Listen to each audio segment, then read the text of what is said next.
Bonjour à toutes et à tous et bienvenue pour ce nouveau duplex du mardi 23 avril 2013. On retrouve tout de suite notre expert de Bourse Direct, Jean Amar, pour prendre la température des marchés. Bonjour Jean. Bonjour. Alors, la Bourse de Paris était sans direction ce matin à l'ouverture. Le marché reste préoccupé par la solidité de la conjoncture mondiale. Il faut être attentif aux nombreuses publications d'entreprises européennes et aux États-Unis aujourd'hui. Alors, qu'en est-il à la mi-séance ? Le marché poursuit son rebond, hein. Vous savez, le rebond qui a été entamé vendredi. Hier, ça a été un petit peu cassé en milieu d'après-midi par Wall Street qui, au gré des publications qui étaient quand même assez mitigées hier, a fini juste à l'équilibre. Donc, on a fini à l'équilibre. Et derrière, le marché américain s'est repris. Mais nous, ça nous a fait un petit peu peur en fin de séance, je l'avoue. Il y a un petit peu de bluff en ce moment sur les marchés ?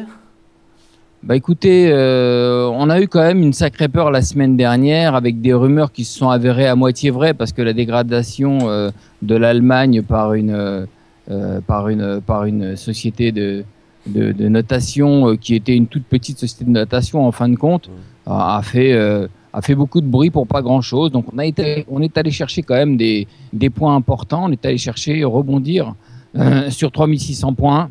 Justement, oui, les indicateurs et les supports là, pour rebondir. Oui, 3600 points. Donc, je termine. Hein, c'est un point qui nous a permis de rebondir 4 fois de façon importante depuis le début de l'année.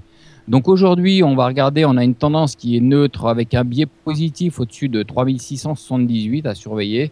Mais il faudra, pour avoir une visibilité un peu plus importante, que le marché sorte soit sous 3625 à la baisse, soit au-dessus de 3725 en clôture.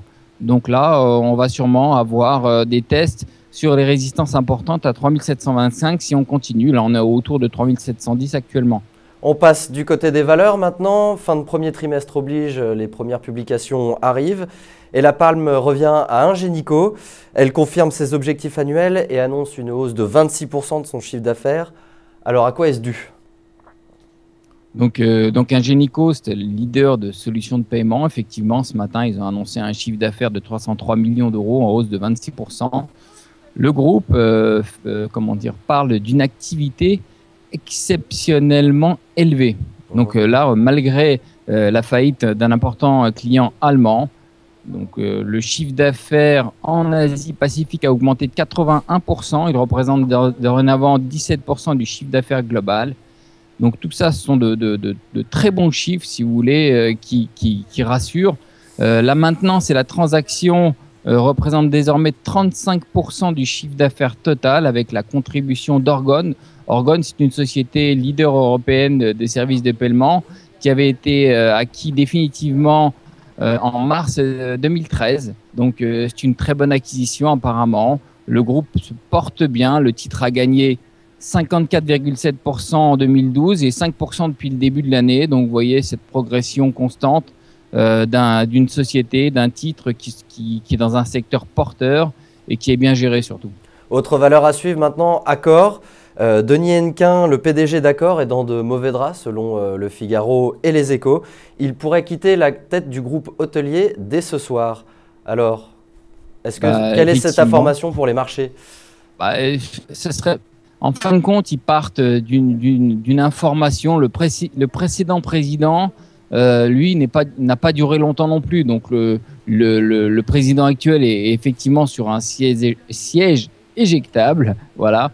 Donc là, c'est pas étonnant. Si vous voulez, les actionnaires mettent beaucoup de pression. Ils veulent de la rentabilité tout de suite. Donc, la rentabilité tout de suite. Et ils trouvent que les cessions des murs sont trop lentes, ainsi que les plans de départ volontaires.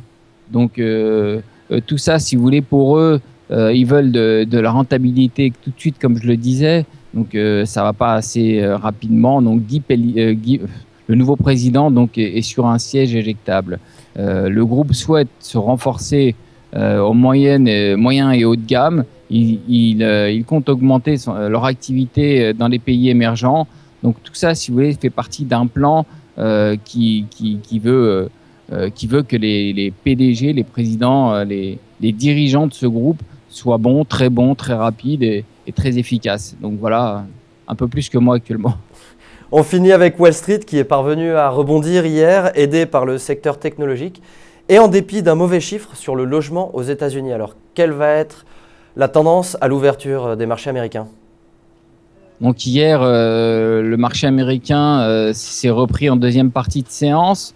Il était principalement porté par des technologies qu'on a vu Apple qui a gagné 2%. Il publie ce soir après clôture. Donc on attend des détails sur le nouvel iPhone. Il y a eu aussi Microsoft qui a gagné 3,5%. Apparemment, un investisseur aurait acheté pour 2 millions de titres. Donc là, si vous voulez, c'était un petit peu étonnant. Donc voilà, principalement porté par les valeurs technologiques. Cet après-midi, on attend à 15h le cash and chiller des prix de l'immobilier. On attend à 16h aussi les ventes de logements neufs. Hier, les ventes de logements anciens avaient un petit peu déçu. Donc on sera très attentif à ces publications. Et très important aussi, en fin de semaine, on aura le PIB américain et il sera très suivi à mon avis. Un chiffre important à surveiller en fin de semaine. Merci Jean pour toutes ces explications. C'est la fin de ce Duplex Bourse. On se retrouve demain pour un nouveau Duplex. Bonne journée. Merci, au revoir.